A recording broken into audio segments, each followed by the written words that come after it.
We have all been through stress and pressure. It is a part of this journey, honestly.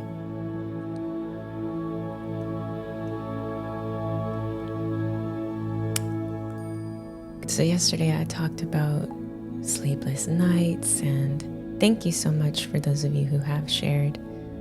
I want to go into a little bit of the ways that we can mitigate some of the stress. Not all, and not all stress is bad. But yesterday we talked about how sometimes there's sleepless nights and worry, and you have to please customers, you have to please staff, to retain team, and all of these kinds of things. It's not easy.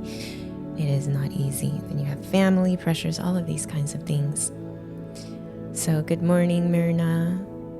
Thank you for joining, Rashida. Once again, I'll just ask if you could share so before we take a look at what's happening under the hood in our brain and our body when we're stressed out. And then we're going to go into these affirmations that you can recite that will help us to overcome that. And then a visualization, and finally a sound bath. So I actually want to do something different, and I think because we're a small crowd today, and I'm not quite sure what's going on, but that's okay. I would love to play a portion of a conversation with Jack Dorsey. Show of hands if you have heard of Jack Dorsey. All right, then show of hands if you've heard of Squarespace. Yep, we got some. Show of hands if you've heard of Twitter, which is now X. Yes, we all have. So Jack Dorsey actually founded Twitter, and I think up until he gave that company over to Elon Musk, he was serving as the CEO of Twitter and Square. And he has openly spoken about the value of meditation in his life. He's talked about how his dedication to mindfulness isn't just a casual practice. And he's taken this 10-day silent meditation retreat, actually here in Texas. And it's helped to deepen his understanding and his commitment to the practice. And his experience really illustrates how mindfulness can become foundational. It's not just an occasional exercise. And I think it really serves as a testament to how taking time to be present with ourselves can lead to greater clarity, creativity, and leadership, and how it can enhance leadership and innovation, and of course, how it helps us to reduce our stress and pressure in business. When you have it as a core principle, that's what's going to guide you in your daily life. Because even through affirmations, if you've been with me for a while, you know how much I love affirmations, because those are the stories, the thoughts, the ideas that are truly controlling your life. Everything you tell yourself, it's going to show up. There's the RAS, the brain's bouncer, and it's going to filter out the things that are too much for your mind to handle. So your mind will only focus and concentrate on what you tell it to. Of course, underlyingly and subconsciously, there are things that happen. And so that's why we want to take control of what we consciously tell our brain, so that your brain will then operate on a deeper level, doing what you're telling it to do. If you just think about it, when you have this flood of cortisol and adrenaline, It floods your body, it tenses your muscles, it quickens your breath, and it even alters your brain function. That all happens when you're stressed because your brain is hardwired with the fight or flight response, and that's to escape immediate danger. But even when you look at today's stressors like finances or family or work, and they don't pass quickly, yes, it makes a real toll on your body because of that stress, but nothing is truly life-threatening. So then what happens? You need to be telling yourself these stories, have these thoughts, have these ideas that are rewiring your brain so that you know how to embrace difficult times without your body taking over. If that is helpful or is just a good reminder, can I have a show of hands or heart or something? Yeah, sometimes we need a reminder. You need the tools to turn off the stress response. So I know it can seem difficult to start a mindfulness routine, but the fact that you're here, the fact that you probably have practices early in the morning or before bed, I mean, those are all helpful practices. You know, one small start, yes, one small start is even 1 minute of mindful breathing in your car or even the elevator. That can help. Some find it easier to stay committed by practicing with others, which is what we're doing now. And again, just looking for ways to take your routines that exist to turn it into a habit. That's why I love when people are driving and they are listening to the radio or meditations or whatever, and they're able to make these kinds of things. If you don't, what you care about, you will make time for. Do you agree? What you care about, you will make time for. So again, you know, once you turn these things into a habit, you look forward to it instead of avoiding it. And it's really important not to get discouraged if your mind wanders. So ideally, yes, listen in the car here and there and everywhere. Some mindfulness is better than none. But if you can make it a personal practice, I mentioned Jack Dorsey, how he goes on these silent meditations. In a minute here, I'm going to play a clip about his thoughts on mindfulness and meditation. And it's not hard to see, how that would help with handling stress and pressure, because you just get clarity. And even if your mind wanders, you just be patient and keep bringing your focus back to the present. The more you practice, the easier it becomes.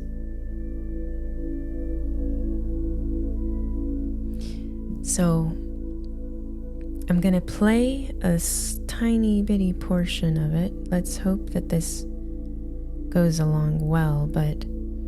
And after playing that, I'm going to go through a brief stress assessment, because I want you to see yourself and how stressed or not stressed you are, and see if we're going to take any different approaches to managing that stress, because we have some things that I think we can do a little bit better.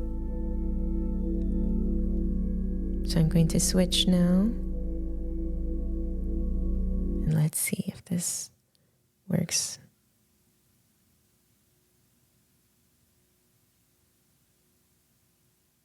Meditation in your life. I know you've been meditating for 20 years, and it's something that is important to you. So what does the practice look like for you? Thumbs up if you are able to hear that. Were you able to? Okay, perfect. I'm going to keep going. Yeah, I started playing with meditation about 20 years ago. It wasn't that serious, and I think the most I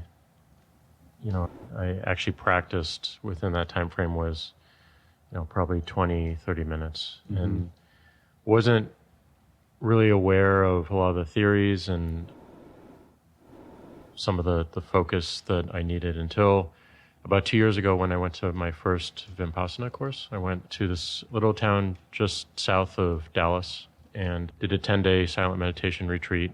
And it was one of the hardest, but also one of the most rewarding things I've ever done. And one of the practices of Vipassana is to do one of these retreats every year, but also to carry through with your practice. You do 2 hours a day, 1 hour in the morning, 1 hour in the evening before bed. And what it's done for me is really just a sense of clarity, certainly one of focus, certainly one of recognizing when I'm reacting to something, which has this, momentum of not feeling necessarily in control. But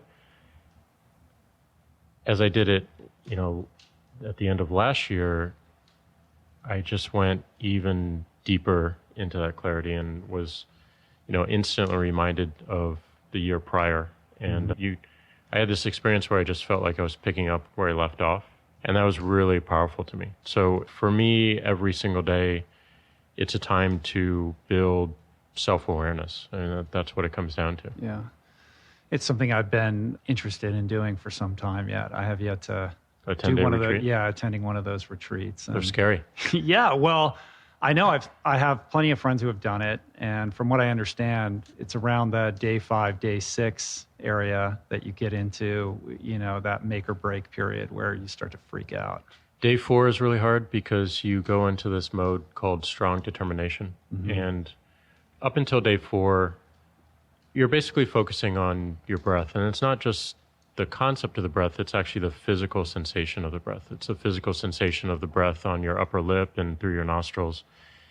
And that was a huge unlock for me. But on day 4, you go into Vipassana training and strong determination, which means that you are encouraged not to move at all. You're sitting in a lotus or half lotus position, and you shouldn't be shifting around or moving your posture in any way whatsoever. And that becomes extremely challenging, but also a good reflection into what the practice actually is, because at least for me, my experience was, my legs were just killing me. And right.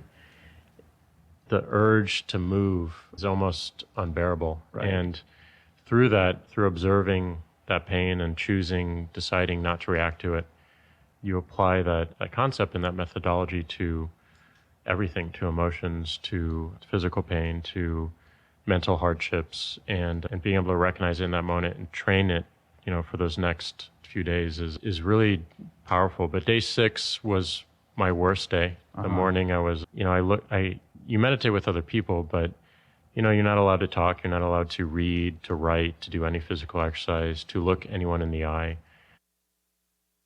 Okay, so show of hands if that was really eye-opening to you about what Jack Dorsey does, who was the founder of Twitter and Square.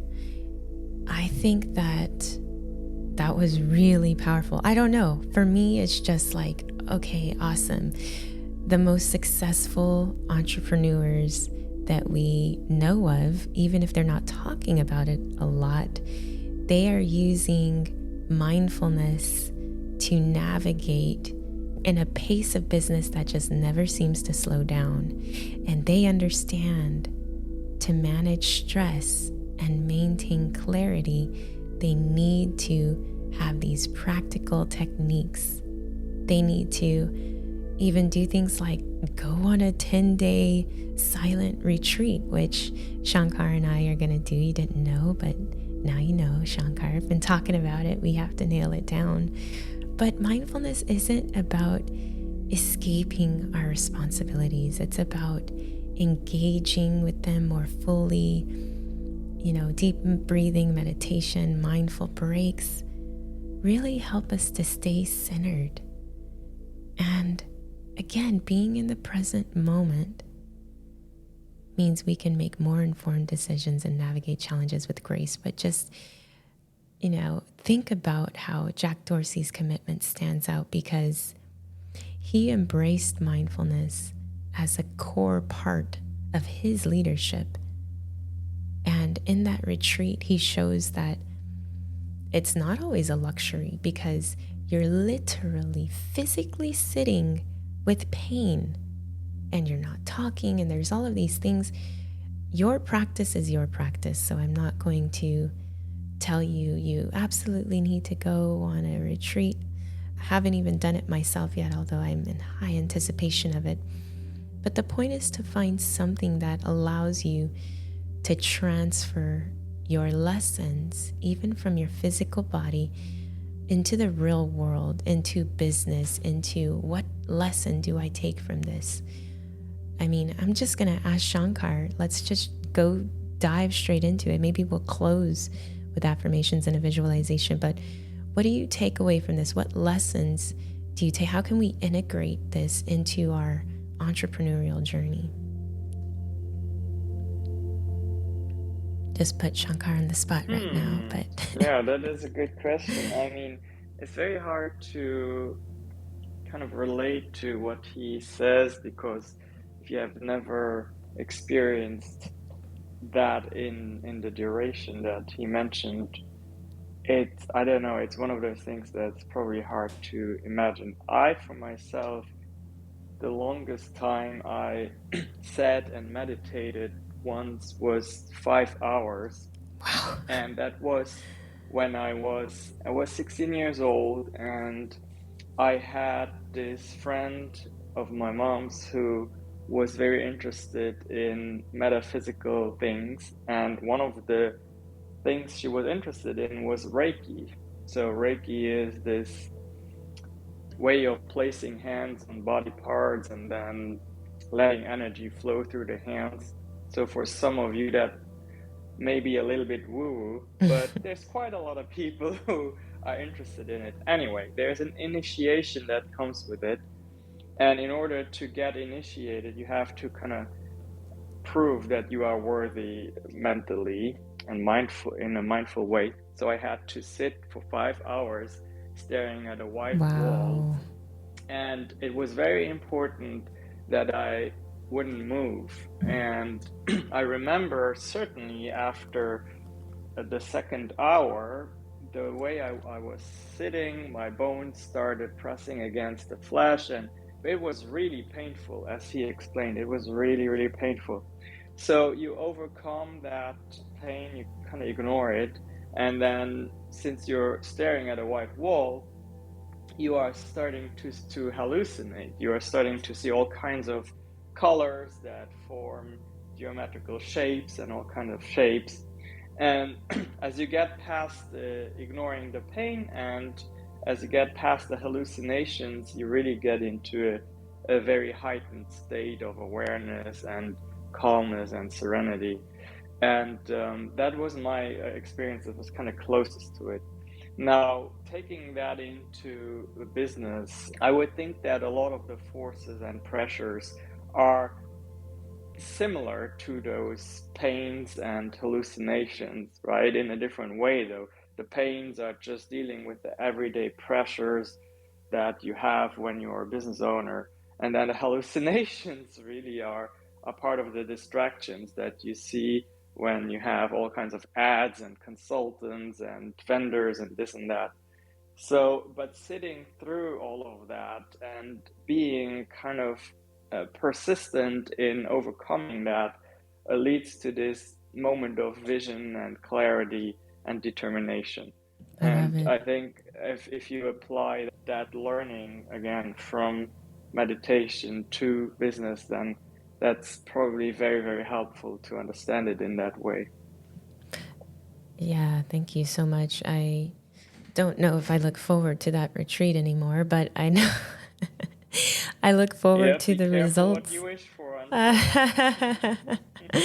Yeah, it'll be quite interesting. Has anyone else had an experience that maybe they, as we reflect on mindfulness, I say, Jack Dorsey's commitment stands out. Shankar's application of all of those things, that the things you have to really overcome and navigating that as you handle stress and pressure in business. Are there any other shares that we have?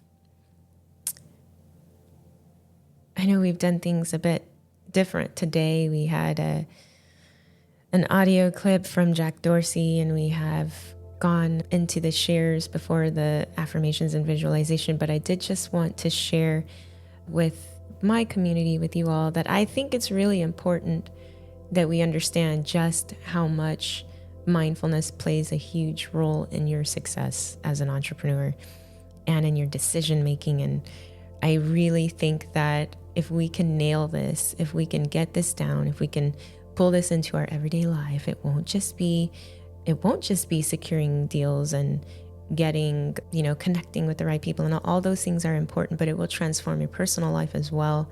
And you'll be able to have the resilience that you need to be able to cultivate stronger, healthier relationships, and to be able to succeed in a way where you have control over what's going on in your life, because it's lining up so much with your values and what you stand for, what you believe. You're able to help your community. You're able to help everyone that you support with your services, with your business, with your research, your unique gift that you bring to the world. So this is why I'm so passionate, so passionate about mindfulness, because I feel like we know what it's like. We feel the difference when we work with someone who is pleasant, even if we're not like best friends. We know the difference between someone who has emotional regulation and emotional intelligence versus someone who flies off the handle or does things completely off the wall. And I'm telling you, the key is mindfulness. So that's my little shtick. I told you I would help us do an assessment. So we're going to do that, go into our affirmations, and then let you go about your day. So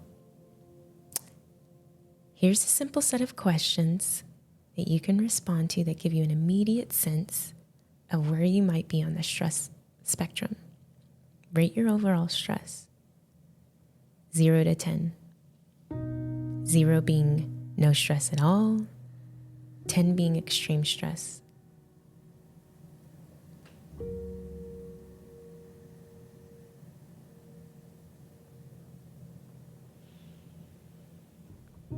Hopefully you're calm, but I understand if you're not. Life can be really challenging. Identify your primary stressor right now. Work, relationships, health, finances. And how is stress impacting your daily life? Not at all, slightly, moderately, or severely? How often do you feel overwhelmed? Rarely, occasionally, often, all the time? And what relaxation techniques do you use regularly? None? Exercise, meditation or mindfulness, hobbies or creative activities, or something else? So if you feel like you have low stress, please keep up what you're doing, but always monitor for any increase in stress. If it's moderate, consider implementing some new strategies to manage stress and maintain balance. And keep in mind that retreat that Jack Dorsey went on, that Shankar and I are going to go on, it's going to flow for a while. You're going to get a bang for your buck in that. It's going to, look at me, I'm not even doing a retreat for a 10-day meditation. Maybe I'll be there. I'll get there one day. But these are the things that you can reflect on. Like, wow, I remember sitting there and it hurt, but I was able to overcome, and you gain just a little bit more resilience. And if it's high to extreme, yes, we encourage mindfulness, meditation, all of these things, but you still should consider seeking professional guidance or take some immediate action to reduce that stress if it's impacting your overall well-being. Let's mitigate some stress right now by going into these affirmations. Just going to take a deep breath and let it out. Letting go of any, you can hold stress and tension in your body too. Just let that go. Relax your mind, your jaw, your muscles. Soften anything hard and tell yourself these things. I am confident in my abilities and trust my intuition. Every challenge I face is an opportunity for growth. I am focused on my goals and know the path to achieve them. My creativity and innovation know no bounds. I embrace failure as a stepping stone toward success. I prioritize my well-being and take time to recharge. I'm grateful for the abundance in my life and business. I trust the journey and know that everything is unfolding as it should. I believe in my vision and will not be swayed by doubt. I'm capable of achieving greatness and will not settle for less. I am in control of my thoughts and my emotions. Now take a moment. I invite you to just close your eyes if they're not already still closed, and imagine a place where you feel at peace. For me, it's the ocean. I love walking along the sand, so imagine yourself along the sand, feeling it underneath your feet with every step you take, the sun radiating, hitting your skin, invigorating you with energy as you absorb the sun's rays, which is good for you. Smell the ocean, the sea breeze, and as you look up out into the ocean, imagine all of the stress being carried away by the waves as you hear the crashing of the waves against the shore, and imagine it bringing you back peace. Open your arms wide. Accept God's rays on your skin and the beauty of life and blessings. Embrace them. Let the stress melt away into the ocean and bring in the good as the waves come back to you. If you smell that sea breeze, maybe right now even give yourself a hug and release the oxytocin, that feel-good hormone, and just know you're going to be okay. I'm going to end right now by telling you, as I always do, if you want accountability as you're building your personal brand and you don't want to go at it alone, I'm telling you that you have Shankar, you have myself, you have Shanae Moray to help you. They've brought in millions of business and helped people skyrocket theirs to the next level. So it would be good to go and participate in this 4-day LinkedIn Live challenge. You can go to yougrow.club, or you can click my face or his face, and there's a link underneath that will take you to that page. I wish you much peace, abundance, love, and prosperity. And we'll see you again 7 a.m. Central Time Monday. Thank you for practicing mindfulness with us.